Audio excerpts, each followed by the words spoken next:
ఆ ఒక చిన్న దృశ్యాన్ని ఊహించుకుందాం. ఒక గదిలో ఒక 99 మంది సాధారణ మధ్యతరగతి వ్యక్తులున్నారనుకోండి. సరే. వాళ్ళ సగటు ఆదాయం నెలకొక 50,000 రూపాయలనుకుందాం. ఇప్పుడు అకస్మాత్తుగా ఆ గదిలోకి ముఖేష్ అంబానీ లేదా జెఫ్ బెజోస్ లాంటి ఒక బిలియనేర్ వచ్చారనుకోండి. ఓహో! అప్పుడు లెక్కలు పూర్తిగా మారిపోతాయి కదా? ఖచ్చితంగా. ఇప్పుడు ఆ 100 మంది సగటు ఆదాయం లెక్క వేస్తే హ్మ్. అది వందల కోట్లకు పైగా ఉంటుంది. గణితం ప్రకారం ఆ లెక్క కరెక్టే. కానీ ఆ గదిలో ఉన్న అందరూ రాత్రికి రాత్రి కోటీశ్వర్లు అయిపోయారా అంటే లేదు కదా! లేదు. నిజానికి ఆ ఒక్క బిలియనేర్ వల్ల మొత్తం డేటా తారుమారైపోయింది. అవును. ఇక్కడే సగటు అంటే యావరేజ్ అనేది ఒక భ్రమను సృష్టిస్తుంది. గణాంకాలు నిజమే చెప్తున్నా వాస్తవం మాత్రం పూర్తిగా వక్రీకరించబడుతుంది. ఈరోజు మన డీప్ డైవ్కి స్వాగతం. నమస్కారం. మీరు చెప్పిన ఆ ఉదాహరణే డేటా విశ్లేషణలోని అతిపెద్ద సమస్యను ఎత్తిచూపుతోంది. అంటే సగటులు అబద్ధం చెప్పవు కానీ అవి వాస్తవాన్ని దాచేస్తాయి. కరెక్ట్. మనమంతా ప్రపంచాన్ని ఒక స్పష్టమైన పర్ఫెక్ట్ బ్యాలెన్స్ ఉన్న వ్యవస్థగా చూడాలనుకుంటాం.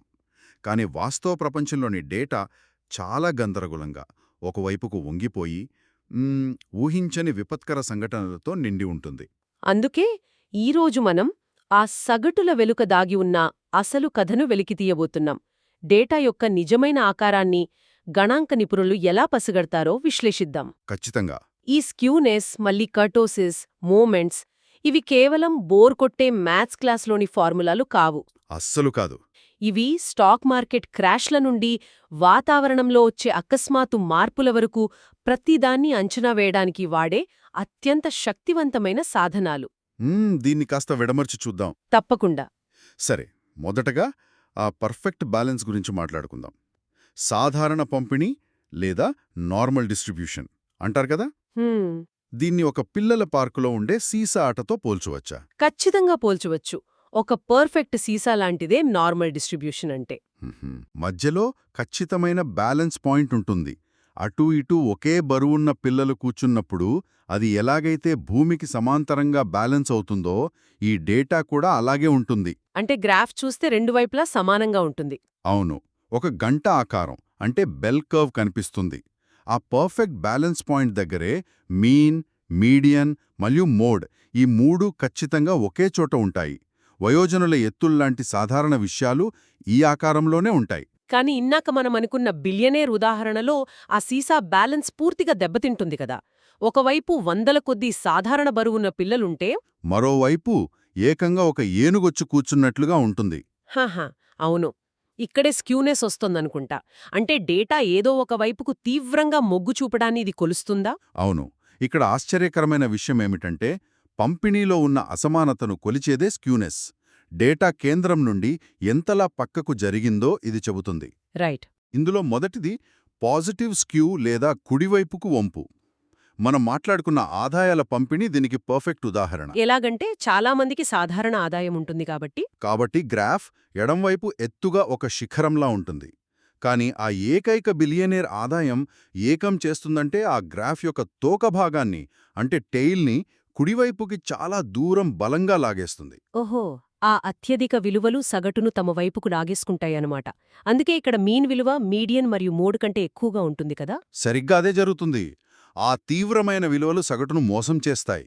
ఇక రెండవది నెగటివ్ స్క్యూ లేదా ఎడమవైపుకు వంపు. దీనికి ఉదాహరణ ఒక సులభమైన ప్రవేశ పరీక్షను ఊహించుకోండి. సరే.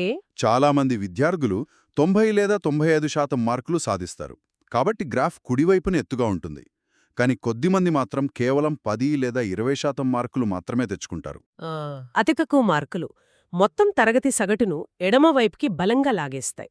ఇక్కడ మీన్ అనేది మీడియన్ కంటే తక్కువ ఉంటుంది. ఖచ్చితంగా. ఓకే, గ్రాఫ్ కుడివైపుకు లాగబడిందా ఎడమవైపుకు లాగబడిందా అని అర్థమైంది. కాని ఒకవేళ ఆ బిలియనర్ ఉదాహరణలో మనకు వాస్తవ పరిస్థితి తెలియాలంటే ఆ తీవ్రమైన విలువలను ఎలా పక్కన పెట్టాలి? స్క్యూనెస్ని గణాంక నిపుణులు ఎలా కొలుస్తారు?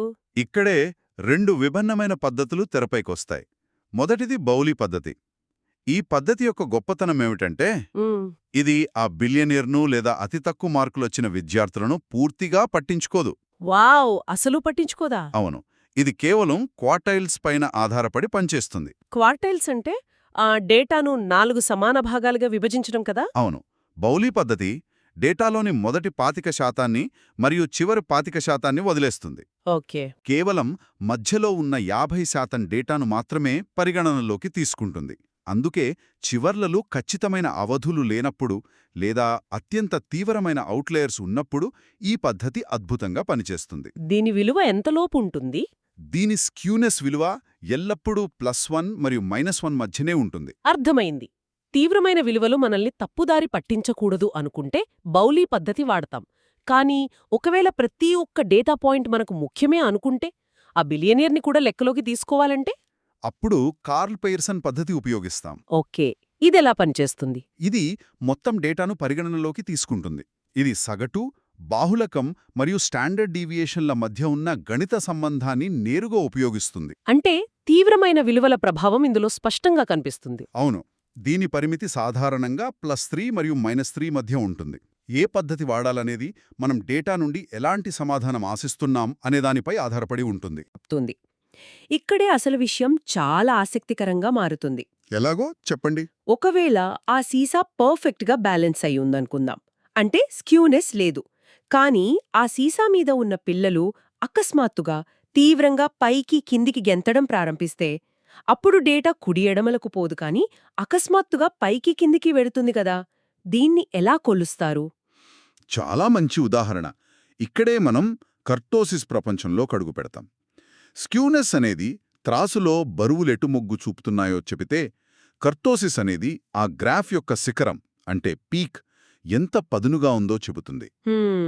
మరియు ముఖ్యంగా దాని తోకలు ఎంత మందంగా ఉన్నాయో చెబుతుంది. అంటే కర్టోసిస్ అనేది కేవలం ఎత్తు గురించి మాత్రమే కాదన్నమాట, ఆ తోకల మందం గురించి కూడానా? అవును. ఈ భావనను కొంచెం వివరంగా చూద్దాం. ఇందులో 3 రకాలుంటాయి కదా? అవును. సాధారణ పంపిణీని ఒక బేస్ లైన్ లాగా తీసుకుంటే దాన్ని మెసోక్యూటిక్ అంటారు. దీని విలువ? దీని కర్టోసిస్ విలువ సరిగ్గా 3 ఉంటుంది. ఇక్కడ శిఖరం మరీ ఎత్తుగా ఉండదు, అలాగని మరీ చదునుగానూ ఉండదు. తోకలు కూడా సాధారణంగానే ఉంటాయి. ఎలాంటి ఆశ్చర్యాలు లేని సాధారణ జీవితం లాంటిది. సరే, ఇది సాధారణమైనది. మరి అత్యంత ఆశ్చర్యకరమైన, అకస్మాత్తుగా పైకి కిందికి దూసుకుపోయే డేటా ఆకారం గురించి చెప్పండి. దీన్ని లెప్టోకుర్టిక్ అంటారా? ఖచ్చితంగా. లెప్టోకుర్టిక్ డేటాలో కర్టోసిస్ విలువ 3 కంటే ఎక్కువగా ఉంటుంది. ఓకే. దీని శిఖరం చాలా పదునుగా ఆకాశాన్ని తాకేలా ఉంటుంది. కానీ అన్నిటికంటే ముఖ్యమైనది దీని తోకలు. ఆ గ్రాఫ్ చివర్లో ఉండే తోకలు చాలా మందంగా ఉంటాయి. దీన్నే హెవీ టెయిల్స్ అంటారు. దీన్ని నేను ఒక ట్రాఫిక్ ఉదాహరణతో పోల్చవచ్చా అని ఆలోచిస్తున్నాను. చెప్పండి, వింటాను. మెజోకుర్తిక్ అనేది సాధారణ ట్రాఫిక్ లాంటిది. అందరూ దాదాపు 40 నుండి 60 కిలోమీటర్ల వేగంతో వెళ్తుంటారు. కానీ లెప్టోకుర్టిక్ అనేది ఒక విచిత్రమైన పరిస్థితి. ఇక్కడ రోడ్డు మీద చాలా వరకు కార్లు ట్రాఫిక్ జామ్లో ఇరుక్కుపోయి 0 కిలోమీటర్ల వేగంతో ఆగిపోయి ఉంటాయి. అవును, అందుకే మధ్యలో అంత పెద్ద శిఖరం ఉంటుంది. కరెక్ట్. కానీ అకస్మాత్తుగా పక్కనున్న ఖాళీ లేన్లోంచి ఒక ఫెరారీ కారు 200 కిలోమీటర్ల వేగంతో దూసుకుపోతుంది. అవే ఆ మందపాటి తోకలు. వావ్! సగటు వేగం ఒకటే అయినా అక్కడ జరుగుతున్న వాస్తవం పూర్తిగా వేరు. చాలా అద్భుతమైన పోలికండి. ఆ 200 కిలోమీటర్ల వేగంతో దూసుకుపోయే కారే black swan event. Black swan. అవును, స్టాక్ మార్కెట్లో దీని ప్రభావం చాలా స్పష్టంగా కనిపిస్తుంది. ఉదాహరణకు 2008 ఆర్థిక సంక్షోభం తీసుకోండి. నార్మల్ డిస్ట్రిబ్యూషన్ ప్రకారం చూస్తే మార్కెట్ ఒకేసారి 10% పడిపోవడం అనేది 10,000 సంవత్సరాలకు ఒకసారి జరగాలి. 10,000 సంవత్సరాలకు ఒకసారా? కానీ అది తరచుగా జరుగుతూనే ఉంది కదా. సరిగ్గా అదే పాయింట్. వాస్తవ ప్రపంచంలో అంటే లెప్టోకర్టిక్ వాతావరణంలో అలాంటి తీవ్రమైన సంఘటనలు ప్రతి 10 ఏళ్లకోసారి జరుగుతూనే ఉంటాయి. ఆ హెవీ టెయిల్స్ చెప్పే నిజం ఇదే. తీవ్రమైన సంఘటనలు మనం అనుకున్న దానికంటే చాలా తరచుగా జరుగుతాయి. వావ్! అంటే మనం లెప్టోక్రిటిక్ ప్రపంచంలో జీవిస్తూ అది మెసోక్రిటిక్ అని భ్రమపడుతున్నామన్నమాట. ఇక 3వ రకం ప్లాటీక్రిటిక్ కదా.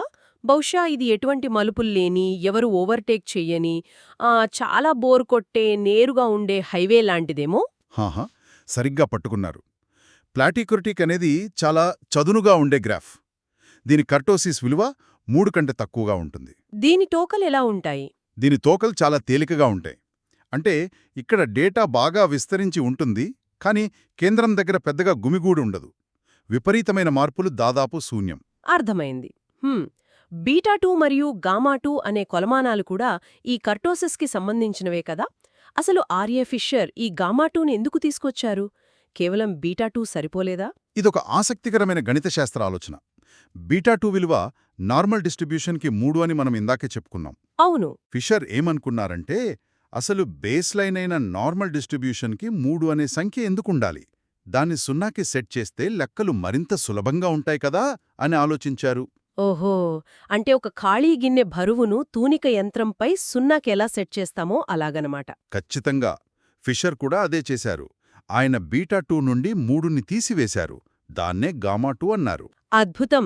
అంటే ఇప్పుడు గామా 2 0 అయితే అది పర్ఫెక్ట్ నార్మల్, అది పాజిటివ్ అయితే తీవ్రమైన మార్పులుండే లెప్టోకోటిక్, నెగటివ్ అయితే బోర్ కొట్టే ప్లాటిక్యూటిక్ అని వెంటనే చెప్పేయొచ్చు. అవునండి, ఇది అర్థం చేసుకోవడానికి చాలా సులభమైన పద్ధతి. ఇక్కడి వరకు చాలా స్పష్టంగా ఉంది. స్క్యూనెస్ మరియు కర్టోసిస్ అనేవి గ్రాఫ్ల ఆకారాలను వివరిస్తున్నాయని అర్థమైంది. కానీ నాకు పెద్ద సందేహం. అడగండి. అసలు గణాంక నిపుణులు ఒక కంప్యూటర్కి లేదా ఒక ఫార్మ్యులాకి ఈ ఆకారం ఇలా ఉందని ఎలా చెప్తారు? వారు కేవలం గ్రాఫ్లు గీసుకుంటూ కూర్చోరు కదా. నిజమే. మనకు సోర్స్లో మోమెంట్స్ అనే పదం వినిపిస్తోంది. భౌతిక శాస్త్రంలో ఒక వస్తువు యొక్క గురుత్వ కేంద్రాన్ని లెక్కించడానికి ఈ పదాన్ని వాడతారు. మరి డేటా విశ్లేషణలో దీని పాత్రేమిటి? ఇది ఈ మొత్తం చర్చలో అత్యంత ఆసక్తికరమైన భాగం. దీన్ని మనం విశాల దృక్పథంతో చూస్తే భౌతిక శాస్త్రంలో ఒక వస్తువు యొక్క ద్రవ్యరాశి ఒక కేంద్రం చుట్టూ ఎలా విస్తరించుందో మూమెంట్స్ కొలుస్తాయి కదా. అవును. గణాంకాల్లో కూడా సరిగ్గా అదే జరుగుతుంది. కాకపోతే ఇక్కడ ద్రవ్యరాశికి బదులుగా డేటా పాయింట్స్ ఉంటాయి. మూమెంట్స్ అనేవి ఒక పంపిణీ ఆకారాన్ని వివరించే గణిత శాస్త్ర ఇంజన్ లాంటివి. ఓకే. కేంద్రం ఎక్కడుంది, డేటా ఎంతలా విస్తరించి ఉంది, ఎటు వంగి ఉంది, శిఖరం ఎలా ఉంది, ఈ 4 విషయాలను కొలిచే 4 గేర్లాంటివి ఈ మూమెంట్స్. నేనెక్కడో విన్నాను, ఈ వ్యత్యాసాలను కొలవడానికి మనం 0 దగ్గర నుండి ప్రారంభించకూడదని. ఒకవేళ 0 నుండి లెక్కిస్తే అది చాలా గందరగోళంగా ఉంటుందని. దీనికి ప్రత్యామ్నాయమేమిటి? మీరు అడిగిందిరా మూమెంట్స్ గురించి. అవును, యాదృచ్ఛికంగా ఒక పాయింట్ నుండి లేదా 0 నుండి డేటాను కొలవడం అంత ఖచ్చితమైనది కాదు. అందుకే గణాంకవేత్తలు సెంట్రల్ మూమెంట్స్ని వాడతారు. సెంట్రల్ మూమెంట్స్ అంటే ప్రతి డేటా పాయింట్ ఆ డేటా యొక్క ఖచ్చితమైన సగటు నుండి ఎంత దూరంలో ఉందో లెక్కించడం. మనం ఖచ్చితమైన కేంద్రం నుండి కొలుస్తున్నాం కాబట్టి ఫలితాలు పర్ఫెక్ట్గా వస్తాయి. ఈ సెంట్రల్ మూమెంట్స్లో 4 ముఖ్యమైనవి ఉంటాయి కదా. వాటి వెనుక ఉన్న మెకానిజం ఏమిటి? ఆ మ్యాజిక్ ఎలా పనిచేస్తుందో వివరించండి. తప్పకుండా. మొదటి సెంట్రల్ మూమెంట్ ఎల్లప్పుడూ 0 అవుతుంది. ఎందుకంటే మనం సగటు నుండి దూరాలను కొలుస్తున్నాం కాబట్టి పాజిటివ్ దూరాలు మరియు నెగటివ్ దూరాలు ఒకదానికొకటి క్యాన్సల్ అయిపోతాయి కదా. ఖచ్చితంగా. ఇక రెండవ సెంట్రల్ మూమెంట్ అనేది వేరియన్స్ని, అంటే డేటా ఎంతలా విస్తరించి ఉందో కొలుస్తుంది. ఇక్కడ దూరాలను స్క్వేర్ చేస్తారు. అంటే x². అవును, స్క్వేర్ చేయడం వల్ల నెగటివ్ విలువలు కూడా పాజిటివ్ అవుతాయి కాబట్టి మొత్తం విస్తరణ ఎంతో తెలుస్తుంది. ఓహో, అదన్నమాట లాజిక్. మరి 3వ మూమెంట్ ద్వారా స్క్యూనెస్ని ఎలా కనుక్కుంటారు? ఇది నాకు చాలా ఆసక్తిగా ఉంది. ఇక్కడే గణితం తన మ్యాజిక్ చూపిస్తుంది. 3వ మూమెంట్లో వ్యత్యాసాలను క్యూబ్ చేస్తారు, అంటే ఘనము చేస్తారు. x³. దీనివల్ల లాభం? దీని వెనుక ఒక అద్భుతమైన కారణముంది. ఒక నెగటివ్ సంఖ్యను స్క్వేర్ చేస్తే అది పాజిటివ్ అవుతుంది. -2 × -2 = +4. కానీ అదే నెగటివ్ సంఖ్యను క్యూబ్ చేస్తే అది నెగటివ్గానే ఉంటుంది. -2 × -2 × -2 = -8. వావ్! అంటే ఆ పంపిణీలో ఎడమవైపు అంటే నెగటివ్ వైపు ఎక్కువ బరువు ఉంటే క్యూబ్ చేయడం వల్ల ఆ నెగటివ్ లక్షణం అలాగే ఉండిపోయి ఫైనల్ రిజల్ట్ నెగటివ్గా వస్తుందన్నమాట. ఖచ్చితంగా పట్టుకున్నారు. అప్పుడు అది నెగటివ్ స్క్యూ అని సులభంగా తెలిసిపోతుంది. ఇది నిజంగా అద్భుతమైన మెకానిజం. అవును, ఆ సంజ్ఞలను అలాగే ఉంచడం వల్లే డేటా ఎటువైపు వంగి ఉందో ఖచ్చితంగా తెలుస్తుంది. ఇక 4వ మూమెంట్ కర్టోసిస్ని కొలుస్తుంది. ఇక్కడ వ్యత్యాసాలను 4వ ఘాతానికి అంటే పవర్ ఆఫ్ 4కి పెంచుతారు. పవర్ ఆఫ్ 4 ఎందుకు అంత పెద్దది? దీని లాజిక్ ఏమిటంటే సగటుకు దగ్గరగా ఉండే చిన్న వ్యత్యాసాలను పవర్ ఆఫ్ 4 చేసినప్పుడు అవి మరీ చిన్నవిగా మారిపోయి దాదాపు అదృశ్యమవుతాయి. కానీ కానీ ఏంటి? కానీ ఆ తీవ్రమైన విలువలు, ఆ ఎక్స్ట్రీమ్ అవుట్లయర్స్ ఉంటాయే, వాటిని పవర్ ఆఫ్ 4 చేస్తే అవి విస్ఫోటనం చెందుతాయి. ఆ చిన్న వందల సంఖ్యలు కోట్లలోకి మారిపోతాయి కదా. అంటే ఆ మందపాటి తోకలుంటే వాటిని ఈ 4వ మూమెంట్ ఒక భూతద్దంలా భారీగా చేసి చూపిస్తుంది. సరిగ్గా చెప్పారు. పవర్ ఆఫ్ 4 అనేది ఆ తీవ్రమైన సంఘటనలను పట్టుకునే వలలాంటిది. అందుకే కర్టోసిస్ ఫార్ములాలో బీటా 2 కనుక్కోడానికి ఆ 4వ సెంట్రల్ మూమెంట్ని నేరుగా ఉపయోగిస్తారు. μ4/μ2² అనే ఫార్ములాతో. ఇదంతా వింటుంటే డేటా ఆకారాన్ని ఫార్ములాలతో ఎంత అద్భుతంగా పసిగట్టవచ్చో అర్థమవుతుంది. కాని నాకొక ప్రాక్టికల్ సమస్య కనిపిస్తోందిక్కడ. ఏంటది? వాస్తవ ప్రపంచంలో లక్షలాది డేటా పాయింట్స్ ఉన్నప్పుడు మనం వాటన్నింటినీ విడివిడిగా చూడలేము కదా. సులభంగా ఉండటానికి వయస్సు 10 నుండి 20 ఒక గ్రూప్, 20 నుండి 30 మరొక గ్రూప్ లాగా ఇంటర్వెల్స్ చేస్తాం. అవును, క్లాస్ ఇంటర్వెల్స్ అంటాం. కాని అలా చేసినప్పుడు 10 నుండి 20 మధ్యలో ఉన్న వాళ్ళందరి వయస్సు 15 ఏళ్లని మనం ఊహించేసుకుంటాం. దీనివల్ల మన డేటాలో ఒక విధమైన బ్లర్ ఏర్పడుతుంది కదా. ఇది మన మూమెంట్స్ లెక్కలను తప్పుదారి పట్టించదా? మీరొక అత్యంత క్లిష్టమైన సమస్యను లేవనెత్తారు. దీన్నే గ్రూపింగ్ ఎర్రర్ అంటారు. ఓకే. డేటాను అలా గ్రూపులుగా చేసినప్పుడు మనం కళ్లకున్న కళ్లద్దాలు తీసేసినట్లు అవుతుంది. అన్ని మసకగా కనిపిస్తాయి. మనం ఆ ఇంటర్వెల్ లోపల డేటా అంతా సమానంగా పంపిణీ అయ్యుంది అని ఊహిస్తాం, కానీ అది నిజం కాదు. మరి దీనివల్ల నష్టం? దీనివల్ల ముఖ్యంగా విస్తృతిని కొలిచే రెండవ మొమెంట్లో కృత్రిమంగా ఒక వాపు వస్తుంది. డేటా వాస్తవం కంటే ఎక్కువగా విస్తరించి ఉన్నట్లు భ్రమ కలుగుతుంది. మరి ఈ మసకను తొలగించి ఆ డేటాను తిరిగి ఫోకస్లోకి ఎలా తేవాలి? ఆ కళ్లద్దాలేంటి? అవే విలియం ఎఫ్ షెపర్డ్ తీసుకువచ్చిన సవరణలు. వీటినే షెపర్డ్ కరెక్షన్స్ అంటారు. ఆ, వినడానికి ఆసక్తిగా ఉంది. ఇవి ఎలా పనిచేస్తాయి? షెపర్డ్ ఏమి గమనించారంటే, ఈ క్లాస్ ఇంటర్వెల్స్ కారణంగా వేరియన్స్లో ఖచ్చితంగా ఎంత అదనపు తప్పు చేరుతుందో గణితపరంగా నిరూపించారు. ఆ తప్పును సరిదిద్దడానికి ఒక సవరణ ఫార్ములా ఇచ్చారు. అంటే లెక్కించిన రెండో మొమెంట్ నుండి ఆ తప్పును తీసివేస్తారా? ఆ ఫార్ములా ఏమిటో స్థూలంగా చెప్పగలరా? అవును, సరిదిద్దబడిన రెండవ మోమెంట్ను పొందడానికి తప్పుగా వచ్చిన విలువ నుండి I²/12 అనే విలువను తీసివేస్తారు. ఇక్కడ ఐ అంటే? ఇక్కడ I అంటే ఆ క్లాస్ ఇంటర్వల్ యొక్క వెడల్పు, width of the class interval. ఈ చిన్న సర్దుబాటు ద్వారా ఆ గ్రూపింగ్ వల్ల వచ్చిన ఎర్రర్ను కత్తిరించి పారేయవచ్చు. సూపర్! ఇలా చేయడం వల్ల డేటా యొక్క నిజమైన వేరియన్స్ బయటపడుతుంది. ఇదే సవరణను 4వ మూమెంటుకు కూడా అన్వయించి మరింత ఖచ్చితమైన కర్టోసిస్ని కనుక్కోవచ్చు. వావ్! ఇది నిజంగా ఒక అద్భుతమైన ప్రయాణంలాగా ఉంది. మనం ఈరోజు చాలా విషయాలు లోతుగా విశ్లేషించాం కదా. ఒక డేటా సెట్ చూసినప్పుడు గుడ్డిగా సగటు మీద ఆధారపడకూడదని స్పష్టమైంది. అవునండి. ఆ డేటా ఎటువైపు వంగి ఉందో అంటే స్క్యూనెస్ చూడాలి. ఆ పంపిణీలో అకస్మాత్తుగా వచ్చే మార్పులు, అత్యంత తీవ్రమైన సంఘటనల గురించి హెచ్చరించే మందపాటి తోకలు అంటే కర్టోసిస్ ఉన్నాయో లేదో గమనించాలి. కరెక్ట్. వీటన్నింటినీ సెంట్రల్ మోమెంట్స్ అనే అద్భుతమైన గణిత ఇంజిన్ ద్వారా ఎలా లెక్కిస్తారో, ఆ క్యూబ్ మరియు పవర్ ఆఫ్ 4ల వెనక ఉన్న మెకానిజం ఏమిటో తెలుసుకున్నాం. చివరగా ఆ గ్రూపింగ్ తప్పులను షెపర్డ్ కరెక్షన్స్ ద్వారా ఎలా సరిదిద్దుకోవాలో కూడా చూశాం. మీరు చాలా చక్కగా సారాంశం చెప్పారు. ఇదంతా విశ్లేషించిన తర్వాత ఒక ముఖ్యమైన ఆలోచనతో ఈ చర్చను ముగించడం సరైనలనిపిస్తుంది నాకు. తప్పకుండా చెప్పండి. మనం ఎప్పుడూ ఈ ప్రపంచంలో ప్రతీదీ పర్ఫెక్ట్గా నార్మల్ డిస్ట్రిబ్యూషన్ లాగా సురక్షితంగా ఉంటుందని భ్రమపడతాము. మనం ఒక మెసోకుర్తిక్ భద్రతలో బతుకుతున్నామని అనుకుంటాం. నిజమే. కాని కోవిడ్ లాంటి మహమ్మారులైనా, 2008 లాంటి ఆర్థిక మాంద్యాలైనా, లేదా ఒక సోషల్ మీడియా ట్రెండ్ వైరల్ అవ్వడమైనా, ఇవన్నీ మనకి చెప్పే నిజం ఒకటే: మనం జీవిస్తున్నది ఒక పర్ఫెక్ట్ బెల్ కర్వ్లో కాదు, తీవ్రమైన ఊహించని మార్పులు ఉండే లెప్టోకోర్టిక్ ప్రపంచంలో మనం ఉన్నాం.